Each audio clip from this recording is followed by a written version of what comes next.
Bismillahirrahmanirrahim. Assalamualaikum warahmatullahi wabarakatuh.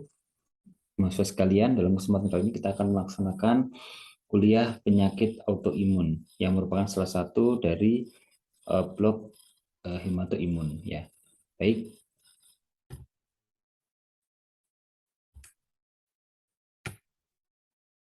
Ya, dalam pokok pembahasannya ada beberapa hal yang ingin kita bahas ya. Yang pertama adalah SLE, kemudian Henuskulin purpura dan erythema multiformis. Yang akan kita bahas hari ini adalah SLE yang merupakan kompetensi 4 untuk SLE ringan dan juga remisi.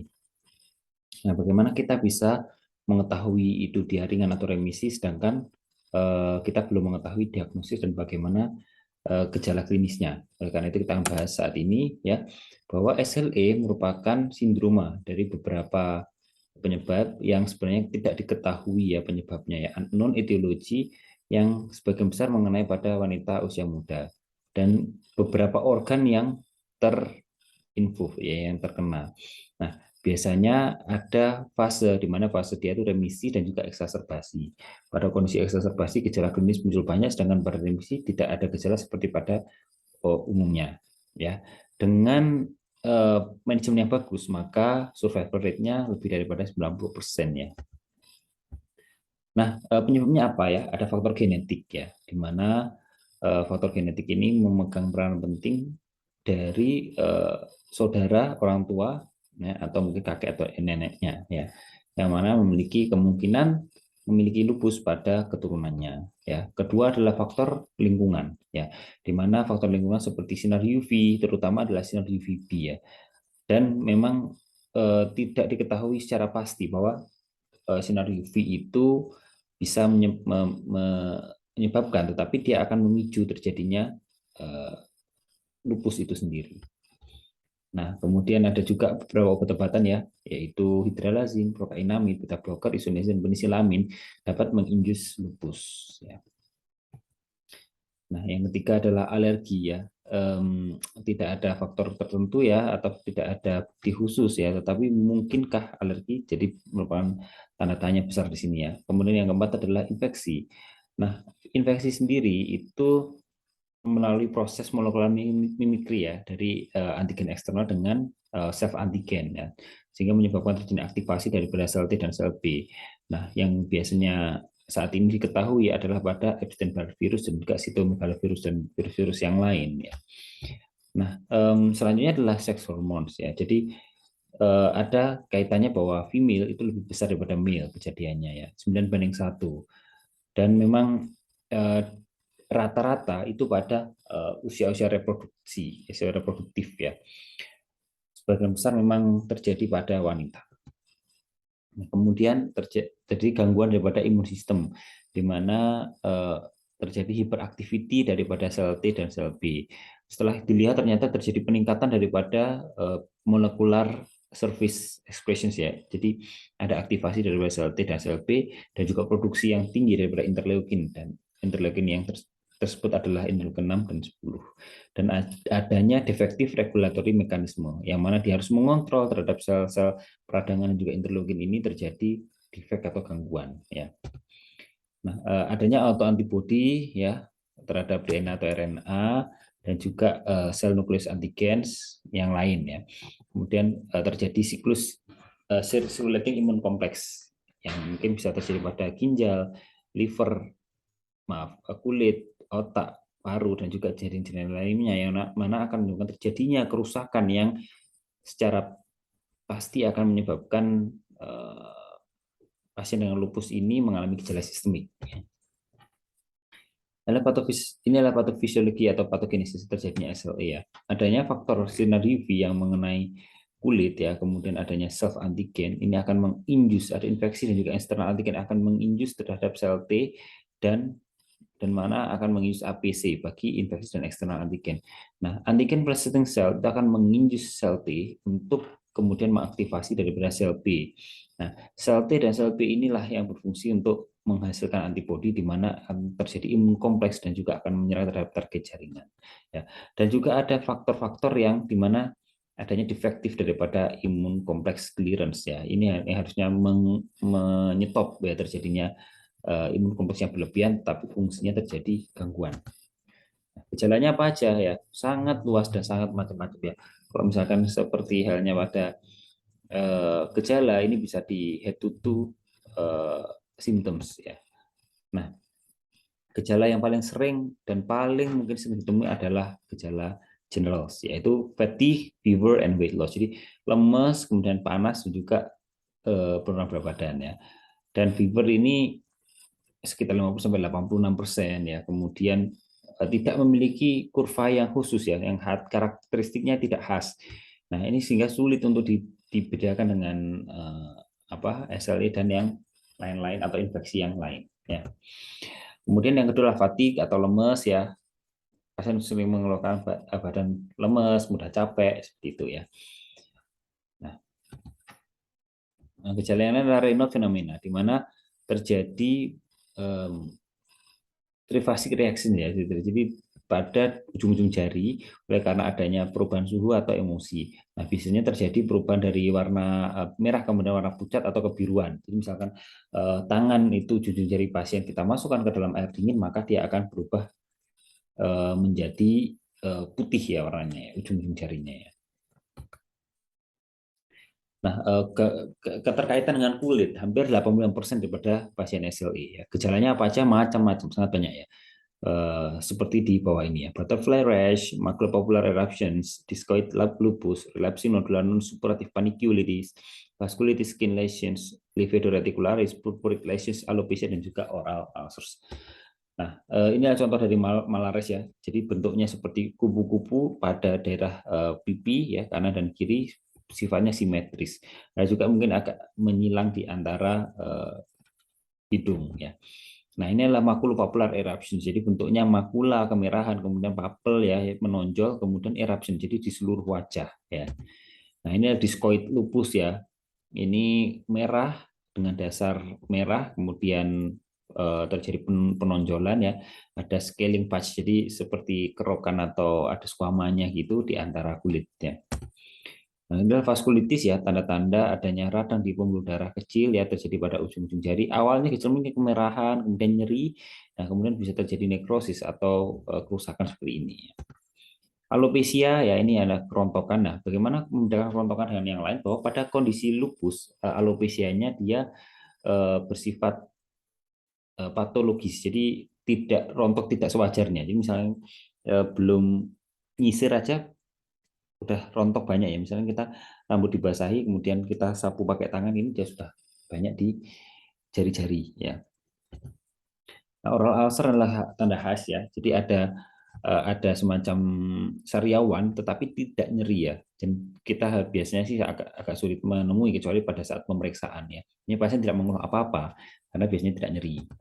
Nah, kemudian gejala apa? Muskuloskeletal ya, biasanya si artritis ya. Kemudian bisa juga kemungkinan terjadi di beberapa sendi ya, tangan, kaki, lutut ya, siku ya. Kemudian ada mungkin gejala pembengkakan ya, dan biasanya muncul nyeri artritis ya. Dan ini mungkin terjadi pada 30-50% kasus ya. Jadi kasusnya juga banyak. Nah, satu sisi ada kemungkinan juga kita sebut avascular necrosis. Avascular necrosis itu terjadi nekrosis di sendi-sendi oleh karena penggunaan steroid yang berlebihan ya. Dan biasanya kalau pada pasien lupus ini secara sekunder ya, kalau misalkan di terapi tidak dengan baik atau penggunaan steroid jangka panjang, maka akan muncul keluhan tersebut ya. Ya, kemudian di ginjal adanya hematuria, kemudian proteinuria lebih dari 5 gram, maaf 0,5 gram, atau dari pemeriksaan dipstik ada 3 plus ya. Kemudian ada silinder atau cast ya. Kalau misalkan silinder merah-merah ini namanya silinder eritrosit ya. Nah, biasanya secara mikroskopis kelihatan. Ya.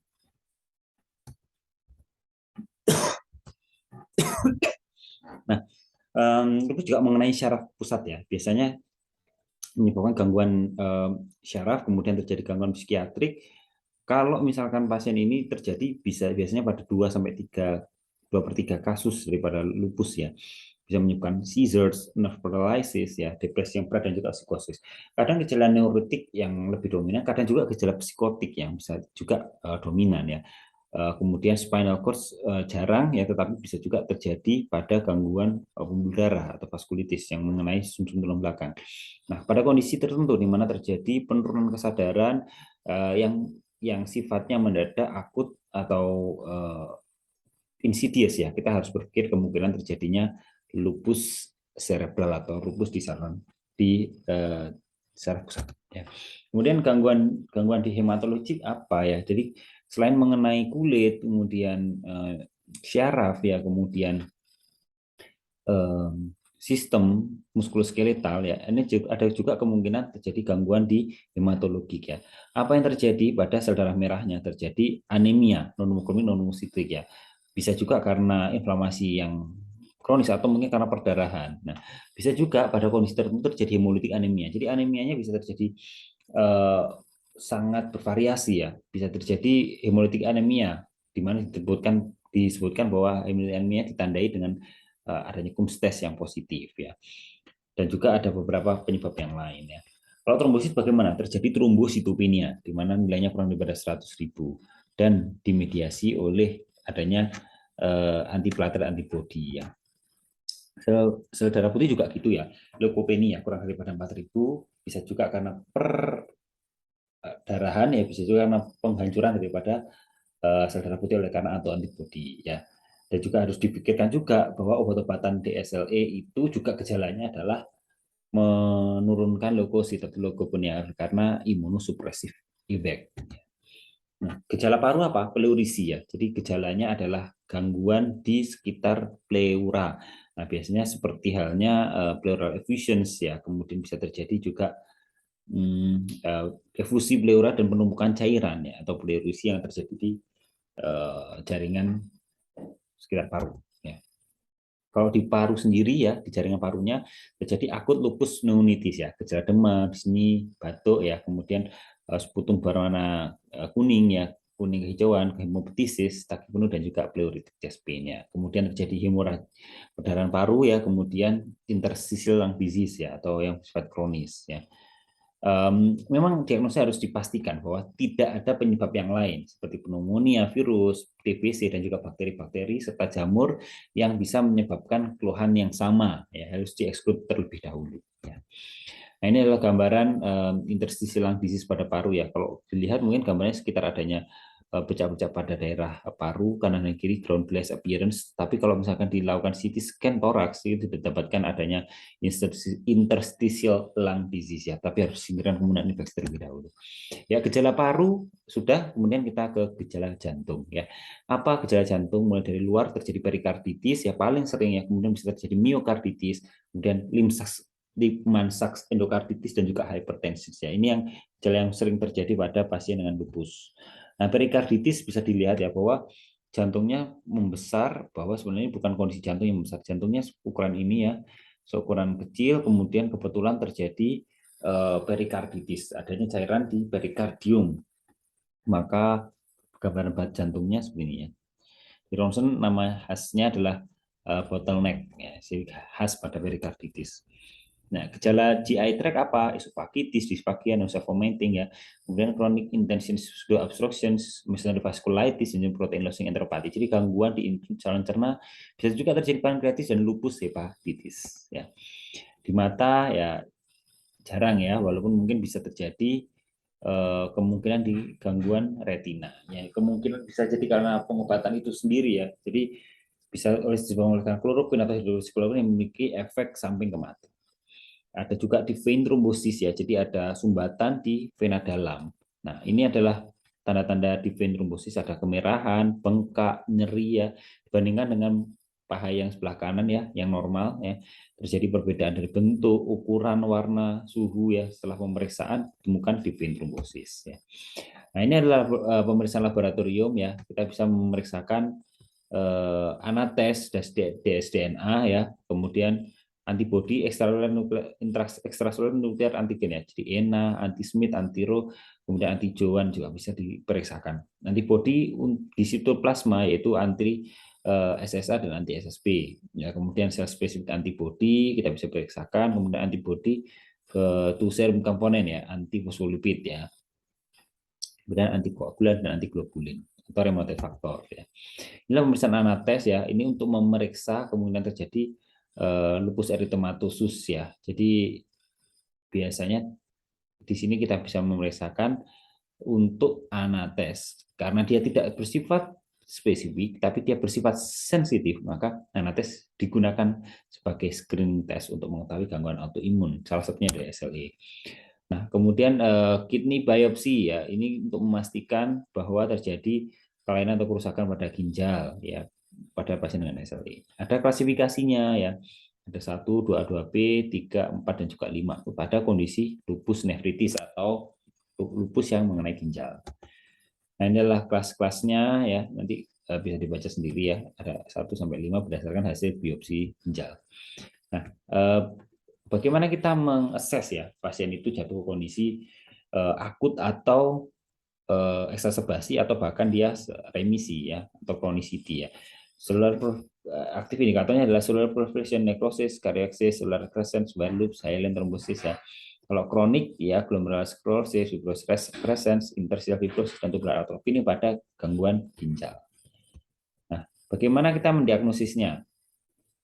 Lupus itu memiliki kriteria diagnosis karena kasusnya banyak, kemudian kejadiannya juga memiliki berbagai macam gejala, maka ada beberapa kriteria yang diajukan. Di antaranya adalah kriteria dari ACR ya, American College of Rheumatology.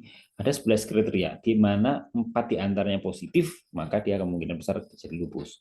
Ada 11 kriteria yaitu malares, discoides, photosensitivity, oral ulcer, arthritis, serositis, renal disorder, neurologi, hematologi, imunologi, non positif, anates. Nah ini kalau misalkan 4 ini ke B positif, maka kemungkinan besar terjadi lupus pada pasien tersebut. Ya. Nah, gampangannya ada beberapa kriteria yang lain, nanti mungkin bisa dibaca untuk sekedar pengetahuan. Jadi untuk mendiagnosis ada beberapa kriteria yang harus dipenuhi, 4 di antara 11 kriteria. Ya. Nah, manajemen dan treatmentnya ya monitoring ya. Kalau misalkan pasien ini gejala berat, maka harus lebih ketat ya. Kemudian menghindari sinar UV, infeksi dan juga kecapean atau kelelahan ya. Kemudian pemeriksaannya bisa blood test atau racun darah, komponen, imunokompleks, kemudian liver function dan juga antitesen. Nah, ya. Kita tentukan grading atau aktivitas klinisnya ya. Kalau misalkan pasien bisa jalan, kemudian tidak ada gejala yang berat, maka kemungkinan dia statusnya adalah remisi atau ringan ya. Nah, kalau misalkan dia gangguannya berat, berarti ada kemungkinan kerusakan atau terjadi gangguan di ginjal, di otak dan juga heart involvement, kemungkinan dia sudah berat ya. Nah, itu kita bisa aktivitas kita menggunakan SLA Disease Activity Index atau SLEDA ya. Kita monitornya menggunakan ini. Semakin tinggi skornya, maka kemungkinan dia semakin berat. Nah, terapinya apa? Ya, klinikal terapinya yang 4 utama. Yang pertama adalah NSAID, kedua adalah anti malaria, yang ketiga adalah kortikosteroid, dan yang keempat cytotoxic drug.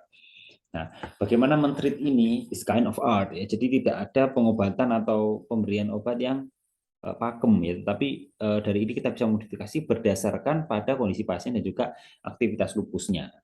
Ya, kalau ringan ya bisa dengan NSAID atau anti malaria. Ya, prednisolon ya mungkin bisa digunakan untuk mengontrol aktivitas lupus dan dosisnya sangat kecil ya, kurang daripada 10 mg per hari ya.